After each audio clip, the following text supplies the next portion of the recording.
Evening. It's good to see all of you tonight. Happy for another opportunity to study with you this evening. I'd like to present another lesson looking at some of the things that would favor creation and certainly disfavor the idea of evolution as an origin of the earth and the universe and mankind, and look at some other laws of science and other area of science, the area of physics, and some of the laws of physics that don't seem, as we understand them, to lend much support to the idea of evolution being the answer for our existence. We've looked at other areas of science, different lessons on geologic column and fossils, and we found in the examination of those things that there wasn't evidence of one animal becoming another kind of animal and so forth and so on. The way that the evidence is looked at is from a certain bias. If you are a naturalist, materialist, and you have an anti-supernatural bias to where you want to leave God out of any idea of how the world got here or man got here, then you look at the evidence in one particular way. If you're somebody that believes in the Word of God, a creator, and that special creation is a possibility, and that you can see much evidence of God's handiwork and design, and there is a way that people with advanced degrees in either geology or biology or the physical sciences that are Bible believers, and they interpret the evidence in such a way that it points to God. And I think the better argument is for the existence of God and that we were created. We've looked at our privileged planet that we live on, and it's everything about it seems to be designed for man in mind and for us to be able to live here and glorify God. We're located in the right place in the galaxy. We're located in the right place in the solar system. We have the right tilt of the earth in order to have our weather systems that we have. We're the right distance from the sun. We looked at, many things. When you put them all together, they seem to point to design, and that the earth was placed here and we were placed here for a purpose. Well, this evening, we're going to look at some of the other basic laws. We can talk about the law of biogenesis, that life doesn't come from non-life. And the Bible says, that's right. The Bible agrees with that.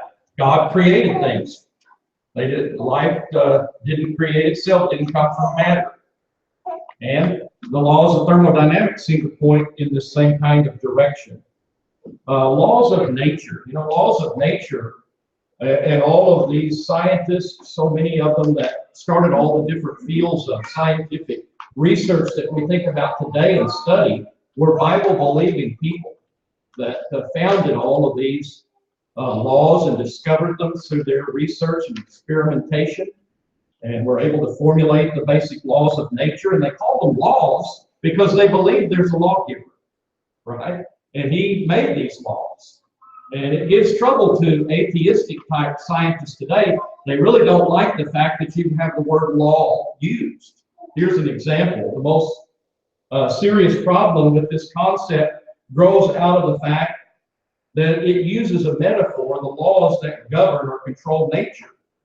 We seem to believe that there literally are such laws. The concept is anachronistic in that it originated at a time when the Almighty was thought to have established the laws of nature and to have decreed that nature must obey them. It is a great pity for the philosophy of science that the word law was ever introduced. Well, that's in a modern geology book.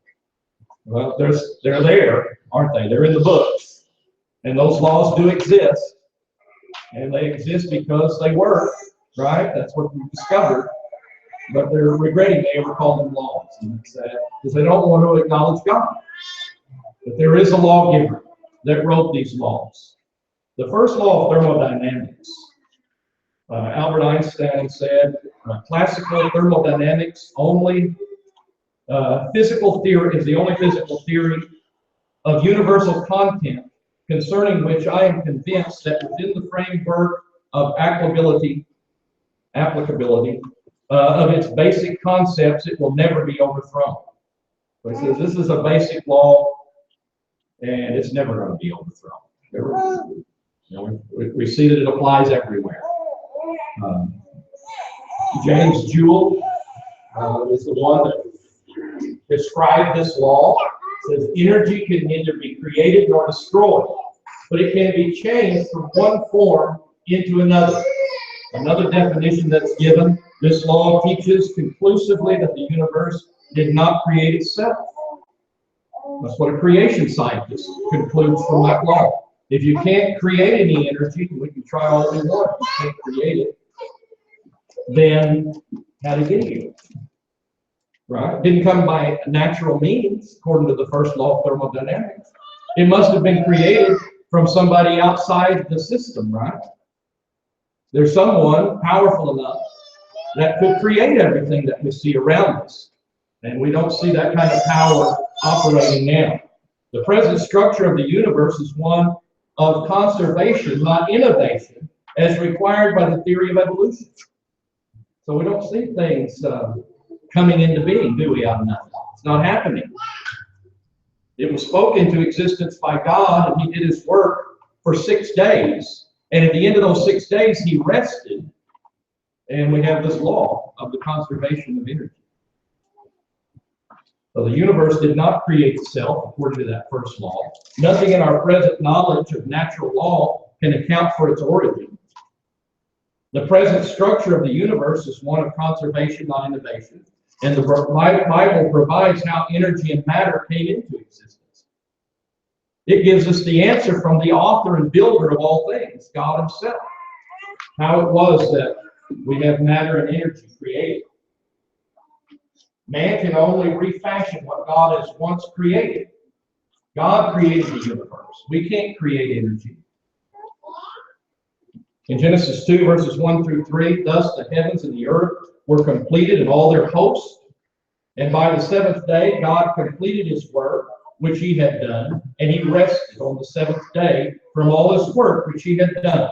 Then God blessed the seventh day and sanctified it, because in it he rested from all of his work which he had created and made. So all of their hosts, everything that there is, God created in those 6 days and shaped them the way that he wanted them to be.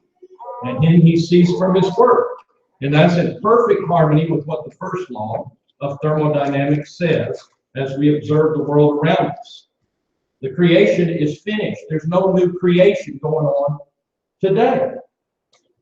In Hebrews chapter 4 and verse 3, for we who have believed enter that rest, just as he said, as I swore in my wrath, they shall not enter my rest, although his works were finished from the foundation of the world. God finished the work of creation, and there's not been any more creation go on since then. The heavens and the earth were completed. Nothing, either matter nor energy, has been needed or added since the time of this universe's origin. Isn't it something how many assumptions you have to make if you leave God out of the equation? You have to believe just spontaneously in some unscientific way everything came into being back there at some time. You have to assume that all of these amino acids and everything lined up to make the first cell. Then that first cell, somehow or other, those one-celled animals were able to become multi-cell animals. There's no evidence anywhere. It's all assumption. Then the invertebrates, then they got evolved it. You just go on. Everything about it is assumption and things that we can't see or test or experiment on. With the creation by God, we have, at least it's in harmony with that first law, isn't it? And what we see right now, that something supernatural happened there at the beginning. And God tells us what happened. He brought it into existence. In Hebrews 1:3, and he is the radiance of his glory and the exact representation of his nature, Christ is. And he upholds all things by the word of his power. When he made purification of sins, he sat down at the right hand of God, of the majesty on high. In Colossians 1 verse 17, and he is before all things, and in him all things hold together.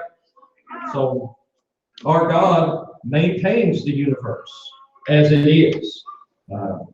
He upholds all things. He preserves all things that are in existence now. In Nehemiah 9 and verse 6, thou alone art the Lord. Thou hast made the heavens and the heaven of heavens with all their hosts, the earth and all that is in it, the seas and all that are in them. Thou dost give life to all of them, and the heavenly hosts bow down before thee. In 2 Peter chapter 3 and verse 7, but the present heavens and earth by his word are being reserved for fire, kept for the day of judgment and the destruction of ungodly men. So God brought it all into existence, and now he preserves it and keeps it so that it doesn't fall apart. Then there's a second law that we have in thermodynamics. It's the law of energy decay. It was, I guess, accepted or formulated in 1850. And basically, it's, there are all kinds of complicated ways that are over my head. Maybe we can have some of our engineers and stuff get up and explain all of the mathematics about entropy and all the laws concerning it, but it's beyond my capability to explain all of the mathematics involved in it. But every system left to its own, this are sort of some general statements about the second law. Its own devices tends to move from order to disorder. That's part of the second law, that things go. We all see that in our everyday life, don't we? You set up something in an orderly way, and it starts falling apart. And it just works that way all over the universe. It works that way. Things go from order to disorder. The universe is proceeding in a downward, degenerating direction of decreasing organization. So everything is going in the opposite direction of what evolution says happens, which is things are getting more and more organized, more and more complex. The second law that we observe everywhere says everything's going the opposite way now. All living things are headed for dust. Energy is becoming more random and unusable. The universe is headed for a heat death. When you look at the second law, Einstein said, it declares that of all the laws of physics, the two laws of thermodynamics would never be negated or replaced. And you have this randomness, less order. Everything tends to get more spread out with the second law is what we observe. If you have, whether it's gas or whatever it might be, and it's all stacked in one area, it's going to spread out and fill that randomly over time. And disorder is what is going to be the higher probability. That's the direction everything goes. It doesn't go towards order. Well, that's what the Bible says too. It says the same thing. You have complexity, and over time, you get disorder, less energy. But the energy that you can use, you don't lose it. You can't destroy it, but it becomes less usable each time when you do some work. There's always some energy lost, to be able to be utilized again. The entropy also measures the randomness of the system. The greater the randomness, the greater the entropy, or this disorder that we see. Another chart that talks about the same idea of what happens over time. In all real processes inside a closed system, the entropy, the measuring, the lack of structure or organization must always increase. Even when the system is open, the tendencies toward disorganization is still present and may even increase. So it's just a law of nature. It's something that's observed. It's present everywhere. There's not exception to it. It certainly doesn't point in the direction of evolution. It seems to point the opposite direction, right? So who's got the scientific problem? Is it what the Bible teaches, or what the scientists are assuming must have happened?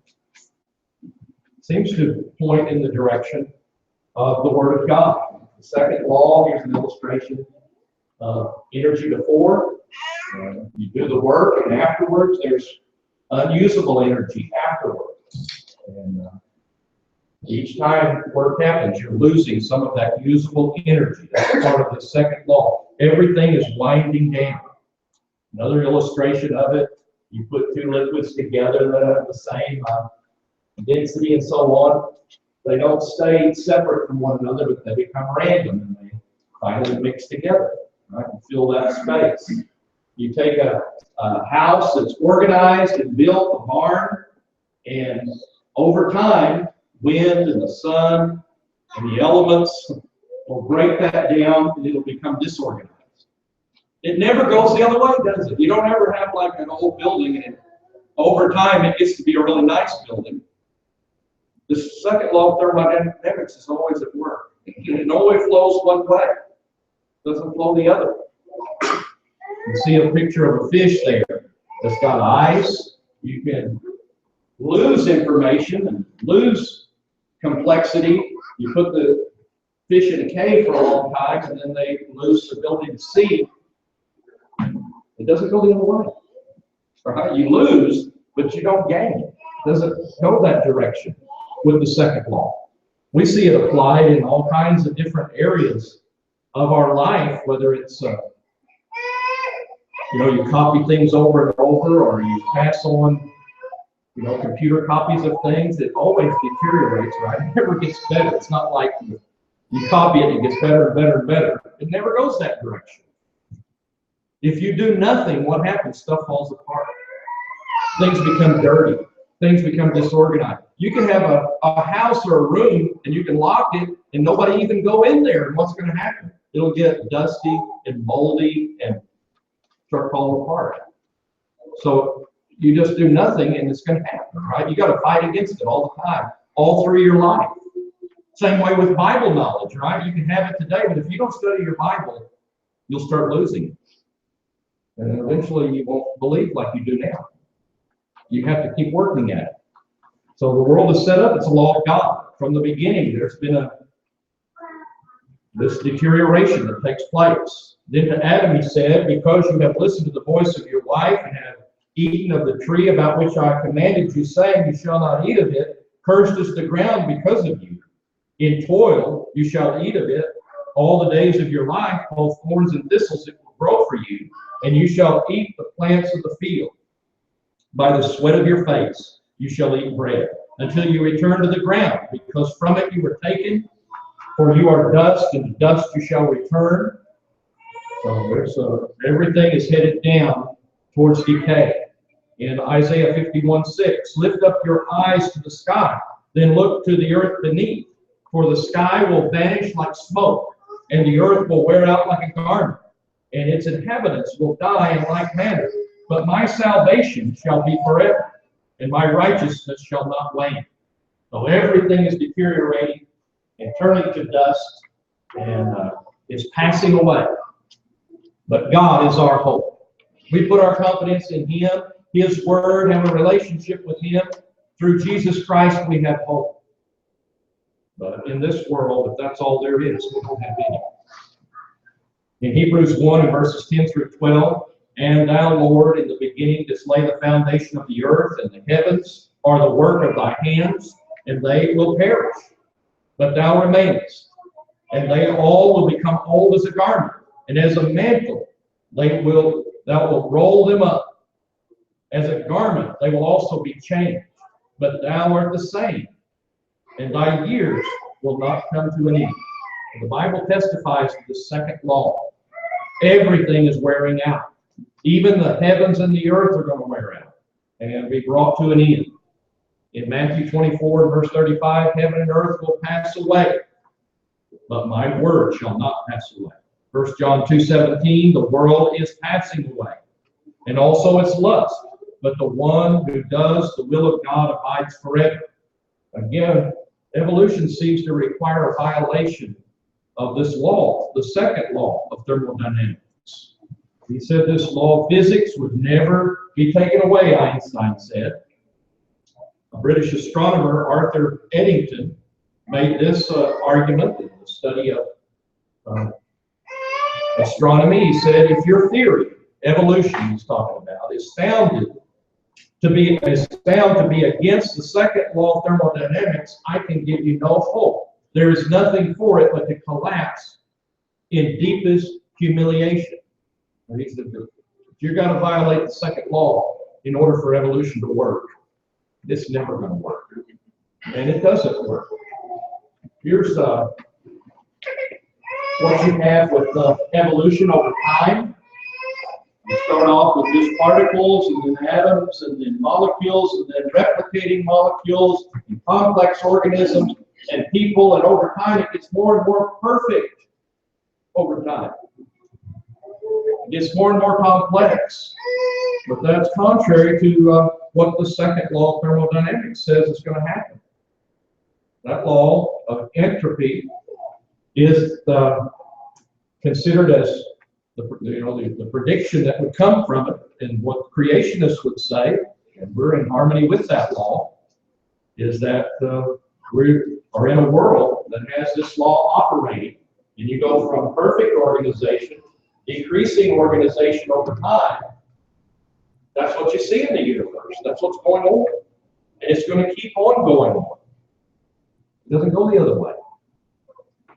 So you have these things in conflict with one another. The second law of thermodynamics and eventual heat death, where there's no more usable energy. Everything's at a low, uniform temperature. That's where it's all headed based on that law, right? That's what we would end up with. Versus this unobserved evolution, where you have things getting more and more complex all the way up to human beings. So it doesn't seem to fit with this law. And why do we bring these things up? Is people want to present this as if it's a fact. Evolution's a fact. You don't believe in it. You're some kind of ignoramus because you don't believe in it. They use this to beat our children over the head when they go off to school. And they smugly act as if they got all the answers, when they have great difficulties with their theory. That's the point. It's not this open and shut case that they want to present on TV and all these science programs, that it's just a fact, and that's the way it is, and you're stupid if you don't believe it. It has great problems with it. And it's a matter of faith. It's a secular faith that they have accepted. Well, the arguments made by evolutionists to offset this law, second law of thermodynamics, they say, well, the Earth is not a closed system. This only works on a closed system. And we're in an open system here on Earth. We have energy coming in from the sun, and so that supplies the energy necessary for evolution to take place. Because we have this offset of entropy that can take place because of this energy from the sun. Well, the answer to that is, yeah, there's energy coming in from the sun. It's shining out there on the dirt and on the rocks and on the water and all of that. But you've got to be able to harness that energy. And it's got to have some kind of machinery, some kind of instruments to be able to turn that into some kind of useful work that you're going to do. How does the sun's energy sustain evolution? What do you need? Well, you need for that energy to do some good, you have to have some orderly structural growth that grows by some kind of guiding directional program that you've got. And you think about a pile of lumber, the sun can shine on a pile of lumber forever and no house is going to be built, right? It's just going to decay is what's going to happen to it. What's necessary for that lumber to be turned into this orderly structure and to be able to have something better than just a pile of wood? Well, you have to have some kind of blueprint that you're operating on. That implies, doesn't it, that there's some intelligent design going on here. And you end up by using that design and those workmen that have intelligence, they put it all together and you have a structure at the end of that. So this pile of lumber, bricks, nails, tools must be used according to a directing code to become a building. A building is impossibly simple in comparison to the most simple living cell. Tremendously complex. No matter how they illustrated on a board in your biology class, that cell is so much more complex than what they can draw up there. They can't begin to understand how it all works. That's how complex it is, and it just accidentally, with this energy from the sun, made itself into this complex thing. A lot of assumptions involved in that as being an answer. You think about plants, they take in the sunlight and through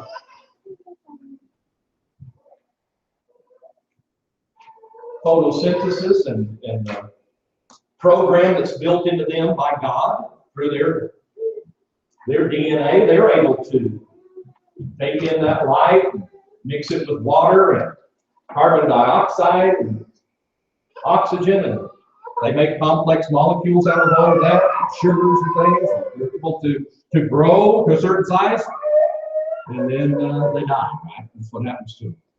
So they're able temporarily to use those things to grow. But again, who wrote the program for that plant? That's what I want to know. Who designed this engine that will use the sun that way? Doesn't it show some intelligent design was behind that instead of just random chance? The thermodynamic equation for influx of heat energy into an open system, solar radiation onto the Earth, the Moon, or Earth, Mars, or Venus, indicates that the entropy of the system will increase more rapidly if it had remained closed unless certain specific conditions are present in the system. Thus, energy entering an open system is not a sufficient cause to increase the organized complexity of the system. Just sunlight shining on Venus hadn't helped Venus out too much, had it? 700 degrees on the surface, nothing can live there. Shining on the moon hadn't done any good, right? Shining on Mars, no life. But God created life here. He created those machines in nature here to use that sunlight. You have a different situation on Earth. You can, if you have a machine built like a refrigerator, you can take this high entropy over here where it's 20 degrees Celsius, and you can run it through this machine that's been engineered to cool off that air, and you can get lower entropy with the introduction of that electricity and so on. But it doesn't just happen with electricity, does it? It's got to have the whole machinery that somebody's designed so you can cool that one little space off. But even then, there's some energy loss, isn't there, when the whole process is carried out. But the arguments made by evolutionists to offset the law, they say there's no such thing as a closed system. All systems are open. Well, is it a law or is it not a law? It's a law, isn't it? If it doesn't apply, then it's not a law. So their argument kind of proves too much when they start arguing. 4 essential criteria for this life to work here on Earth. It says the system must be open to the environment. An adequate influx of energy must be available. The system must process an energy conversion mechanism to convert harmful raw energy into a useful form of energy. A directed program must exist to control the conversion machinery and to direct the converted energy into creation and maintenance of complexity. There's a lot of intelligence that goes into plants and animals doing the things that they do. Living organisms, here's a physics and chemistry book, says, how do present-day organisms manage to synthesize organic compounds against the forces of dissolution? They do so by a continuous expenditure of energy. A living organism is an intricate machine for performing exactly this function. When, for want of fuel or through some internal failure in its mechanism, the organism stops actively synthesizing itself in opposition to the processes which continuously decompose it, it dies and rapidly disintegrates. What we ask here is to synthesize organic molecules without such a machine. I believe this to be the most stubborn problem that confronts us, the weakest link at present in our argument. So when you're talking about evolution, How did any of that happen before you had the machine built that God built on when he said, let there be plants, right? Let there be animals. And there were these complex machines. How did you get to those complex machines if you leave God out?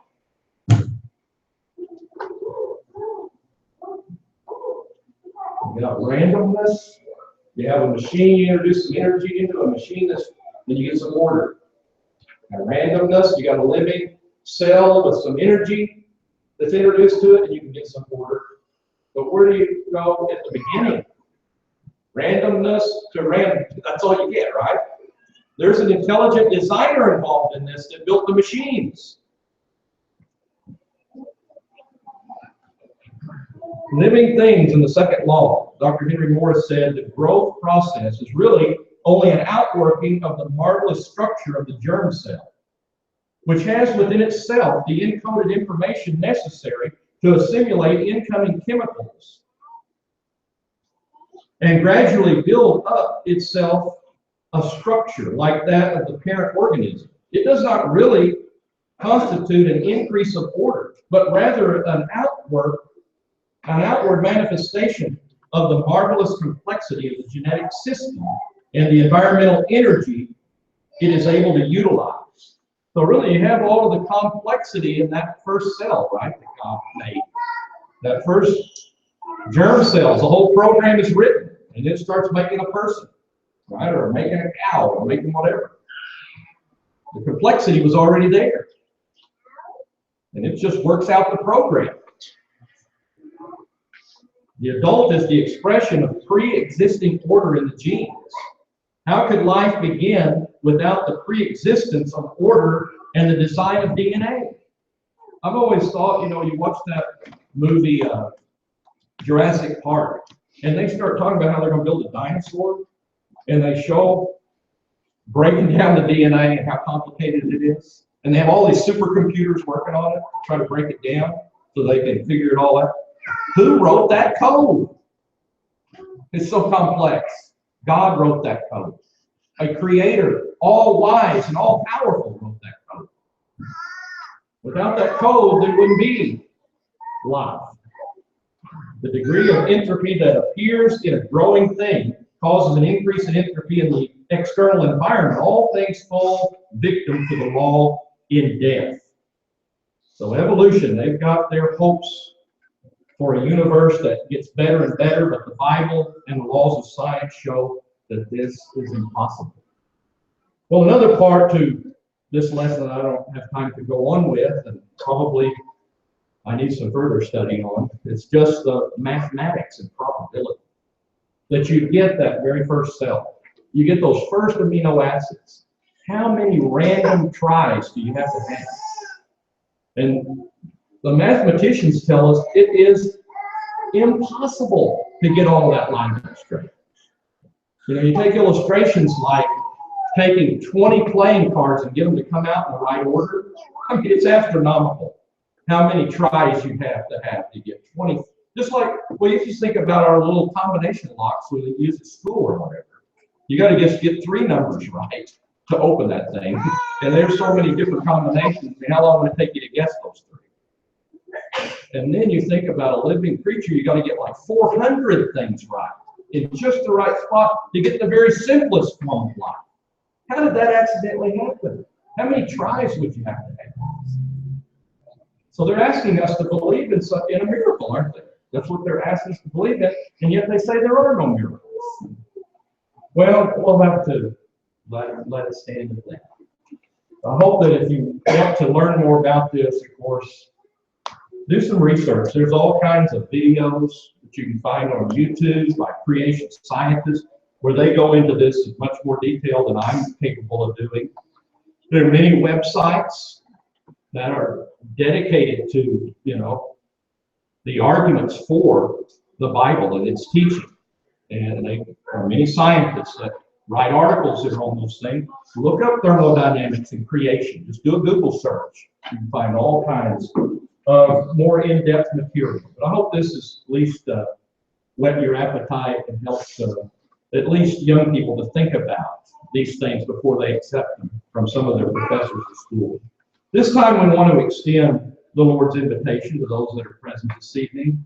We do have a great God in heaven. We know that He lives. He sent His Son into this world. And He bore witness to the Father. He glorified His Father, did mighty works that His Father gave Him to do. He was able to deliver us teaching that all of us need in order to live a good and righteous life and live in the best way possible under the sun. And He gave His life in order that we might have an atonement for the sins and lawlessness that we all commit, that we're all under penalty of death because we've committed. He died in our place so that we might be able to be saved. You're here this evening and you've not obeyed the gospel and come to Jesus Christ for salvation. We want to encourage you to do so. Jesus said, "He who has believed and has been baptized shall be saved. And he that disbelieves shall be condemned." You need to respond to the gospel in any way. Won't you come as together we stand and sing?